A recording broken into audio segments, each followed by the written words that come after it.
Sorry, had a phone call, cut me off. Back to the filibuster, only in the Senate. The filibuster is only in the Senate. The purpose of a filibuster is to kill a bill, to talk a bill to death on the Senate floor. Once a senator, during debate, there's no time limit in the Senate. In the House, the Rules Committee will set the time limit, which actually the time limit for debate is usually 5 minutes per House member. Because if all 435 members want to debate on a bill, that's going to take forever. It already takes forever. Getting legislation through takes a while. But the framers wanted it to take a while. They wanted it to be deliberate. Did we actually need the legislation they were passing? They wanted us to take our time and debate the issues. The legislation that was being considered, was it important? They didn't want stuff just continuously pushed through. They wanted a deliberate body. The Senate is known as the deliberate body. But in the House, you are very limited, about 5 minutes to your debate. In the Senate, during debate, once you've been recognized on the Senate floor for debate, you control the Senate floor until you want to give it up. It's yours during the debate. There are no time limits in the Senate for debate. And some senators, to kill a bill, they will implement what's called a filibuster. They will try to talk a bill to death. Because once you have a filibuster going, no other business in the Senate is taking place. The longest filibuster in history is 24 hours and some change. Strom Thurmond, former senator from South Carolina, he served in the Senate until he was 100 years old. He was filibustering a bill. It was a piece of civil rights legislation that was going to give African Americans a variety of new protections and rights. Well, old Strom, he was a Dixiecrat. And under the Dixiecrat platform, they were for segregation of the races always and forever. Actually, Strom Thurmond ran for president as a Dixiecrat, and he didn't want this piece of legislation to go through, and he's trying to kill it. He was trying to filibuster it. When you filibuster it, you're trying to get the leadership to pull the bill. They'll take it away and put it in a filing cabinet. That's what you're trying to do when you talk a bill to death during a filibuster. He spoke. You have to keep speaking. You have to remain standing. You can't leave the floor to go to the bathroom and go get something to eat. He spoke for 24 hours and some change, trying to kill the bill.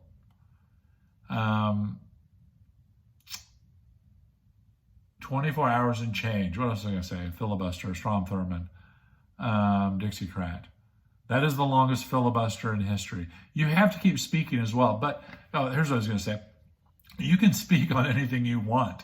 He doesn't have to speak, or he did not have to speak on information that was germane to that bill. He could get up there and read a cookbook if he wanted to.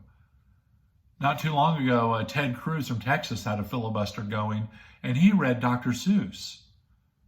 I do not like green eggs and ham, Sam I am. And he had a pretty long filibuster going. So a filibuster is to kill a bill. That is only in the Senate. Filibuster. Can a filibuster be stopped? Yes. Under what's called a cloture motion. Cloture. But it is difficult to stop a filibuster. But you can. Senators are reluctant to stop a filibuster. The reason being because they may want to institute a filibuster someday and they don't want their colleagues stopping them. So they're hesitant to stop their other colleagues.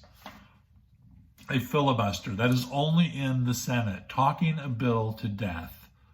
Longest filibuster in history, 24 hours and change. Strom Thurmond, South Carolina. Wow.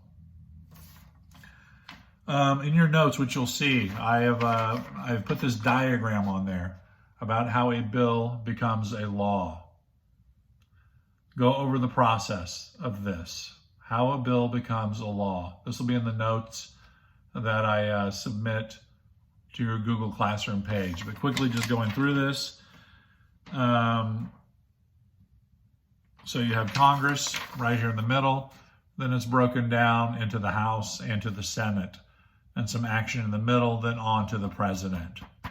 Look over this action. Know the process of bill to law. I'll quickly go through it though. Keep in mind, a bill can originate in either House or the Senate. Only bills for revenue, they have to originate in the House. All other bills, Senate or the House. Let's say I'm a representative from Indiana and I want to do away with agricultural subsidies. Agricultural subsidies, we, the United States government, the people, we pay farmers to grow or not to grow certain crops every year. We give them subsidies. Right now, since the president is having a trade war with China and it's impacting American farmers, we are majorly subsidizing the agricultural industry, which is another debate we could have down the road. But I rise on the House floor and I'm going to introduce a bill to end all farm subsidies. I do not want to pay these farmers to grow certain things or not to grow certain things. It's on them. So the first thing I'm going to do is I want to have an introduction. I'll introduce my bill, I'll give it to the clerk, and the clerk will assign it an appropriate number, and then they will ship that bill off to the appropriate committee. Remember, all work in Congress is done in committee. Also, that's where bills go to die. Bills die in committee. So my bill is going to be shipped off to the Agricultural Committee, where about 40 members of the House will rip my bill apart and it'll probably end up in the trash. That's where most bills go to die, is in committee. So introduction, committee, then they'll vote on my bill. Let's say my bill makes it out of committee. The crowd goes wild. Now I'll go to the whole House floor. I'll go to the whole floor. Well, they'll debate my bill. Actually, it'll go through the Rules Committee, and the Rules Committee will decide how much time for debate and whether amendments will be allowed. And then they will debate my bill and vote on my bill. My bill will probably die right there on the House floor. So bills introduced, proper committee, and voted on by committee, then it goes to the House for debate and vote. Let's say my bill makes it to the House. Ooh, that's a major feat. Where does my bill go now? You're right, it goes over to the Senate, where it's pretty much going to go through the same process. It'll be introduced in the Senate. It'll be shipped off to the appropriate Agricultural Committee in the Senate. And what's going to happen there? It's going to die, probably. Statistically, my bill will die right there. Let's say it goes to the committee. The committee then makes some adjustments to my bill, and then they vote on my bill in the full committee. My bill makes it out of committee. Whew, that's huge. Now it goes to the Senate floor. Let's say I'm a Democrat from Indiana, and the Senate is controlled by a Republican Majority Leader, Mitch McConnell. My bill is probably not going to get a hearing on the Senate floor. That's politics. He's not going to be in a rush to bring up a Democratic bill in the Senate. But let's say Mitch and myself were tight. We play a lot of golf together, and we're really close. So Mitch brings up my bill on the Senate floor. So my bill has been introduced. It went to the proper committee. They debated my bill in the committee. They edited it. And they voted. Now it's on the Senate floor. Now the Senate will debate my bill, and they'll vote on it. One of the senators may hate my bill, and they may want to filibuster my bill and challenge it. Let's say they don't, though. They debate my bill, they vote. Wow, my bill is voted yes. It's voted in the affirmative. My bill has been accepted by the Senate. So it's made it through both houses. Where does it go now? No, not to the president, not yet. Now it goes to what's called a conference committee. A conference committee is a type of joint committee. It's made up by committee members from the House and committee members from the Senate. They come together and they cut and paste and they iron out a final version of the bill. Then that final version goes back for a final vote in both houses. And let's say they vote yay on my bill. Then it's going to go to the president. All that work. Oh my goodness gracious. I have had to call in so many favors and play nice to people who I despised, which is what happens every day in the halls of Congress. Then all this work. Remember, the two things you never want to see being made. sausage and legislation. They're both ugly and they both stink. All that work, and I send my bill to the president, and the president vetoes it. I could possibly try to muster some votes to override the veto. That's very difficult to do. Pass it into law without his signature. But let's say, though, he signs it. Oh, my goodness gracious. He signs my bill. Now my bill has become a law. Let the crowd go wild. So this diagram, bill to law, look it over, know the process, will be in your notes. Will be in your notes. Key things, recap. All work is done in committee. There are 3 types of committees that you need to know. 3 types of committees that I think are in your notes, in the reading, in your terms, but there are 3 types of committees. The committees that where all the work is done, those are standing committees. Standing, they're always there. Congressmen and senators come and go, but these committees are always there. It's like the powerful prom committee, which I probably shouldn't bring that up because it's a touchy subject right now. My apologies. Sorry, let's get past it. The prom committee is always there. Juniors and seniors come and go, but the powerful prom committee is always there. Standing committees are always there. That's where all the work is done, in standing committees. There's like 14 standing committees in the Senate and 16 standing committees in the House. So the first type of committee, excuse me, is the standing committee. The second type of committee is a select committee. A select committee is used for investigations. I'll give you an example. Some years ago, the space shuttle blew up, re-entering the Earth's atmosphere, and it blew up. Well, Congress empowered a select committee made up of House members and senators to investigate why the space shuttle blew up. It's a select committee. Why would Congress investigate the space shuttle blowing up? Because we, the people, Congress is an extension of the people, Congress, we fund NASA. And so billions of dollars of machinery, not to mention 7 lives were lost during this incident. And then we want to know what happened.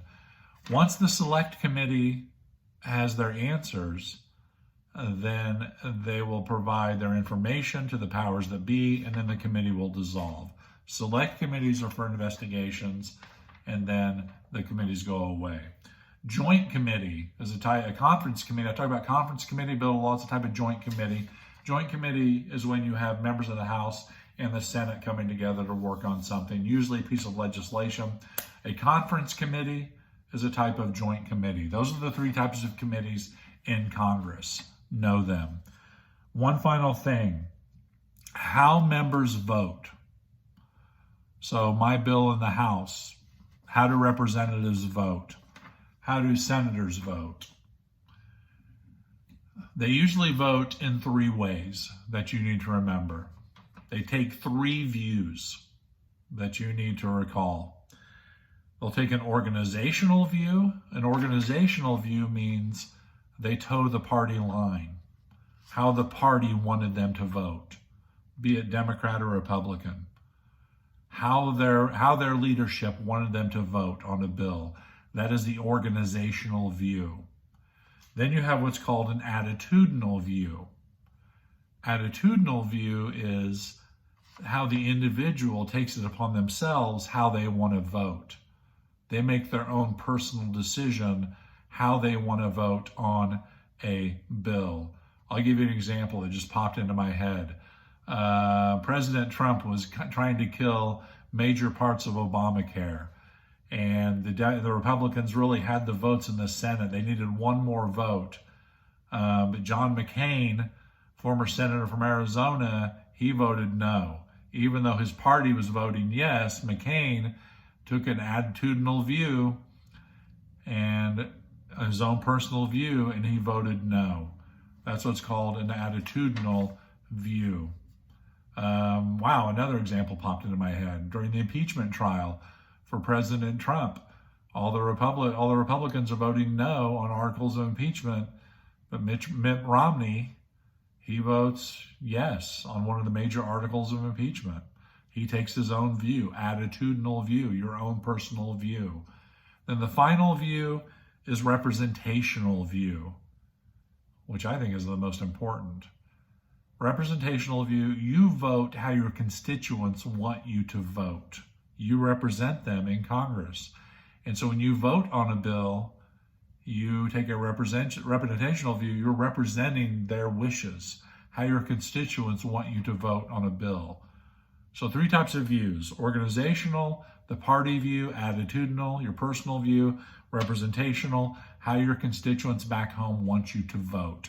And those are the views that members of Congress take when they vote on a bill.